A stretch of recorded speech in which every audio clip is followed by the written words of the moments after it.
काळापासून की नवरा बायको जन्मोजन्माची जोडी हे सगळं बाजूला राहतं. हे येऊन कोणाशी भांडता? हक्काच्या माणसाशी, नवऱ्याशी. मग नवऱ्याशी जर भांडत असेल तर तो किती दिवस ऐकल? तिथे ह्या घरात जन्माला नाही आली, 2 वर्षापूर्वी याच्या आयुष्यात आली. बरं, पगार ही याचाच खाती, किराणा खूप नासवती, शनिचंद्रावाले लवकर एक तर झोपेतून उठत नाही, उशिरा झोपता, लवकर यांना उठू वाटत नाही, आळस मरणाचा शंका खूप सारे. थोडेसे केस जरी अंगणात येऊन पडले का कोणी फेकले का, चुकून निंबाची अर्धी फोड पडली तर मग कोणी फेकली का, याच्यावर विचार करता. मग त्या नवऱ्याला त्रास देता. मग तो कुठेतरी घरातून काहीतरी टाकून बोलायला लागता. परत चंद्रवीक, मग मनाला खूप लागतं, मी याच्या भरोश्यावर आला असा बोलतो. एक दिवस आत्महत्येकडे जातात.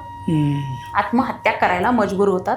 हालाकी ती मरत नाही, ते वाचतात. बॅडलकच इतकं आहे. शनिचंद्र म्हणजे काय? बॅडलकच इतकं आहे. ते पण येडपटच ना, तिथं पण त्यांचा तोल चुकतोच. कारण फॅनला दोरीच नीट बांधती नाही, कुठेतरी गाठ कमी राहते, ऑटोमॅटिक आपटता. शनिचंद्र परत तिथंही अर्धवट ना, तिथे पूर्ण न जाणे, तो शनिचंद्र. चंद्राबरोबर केतू.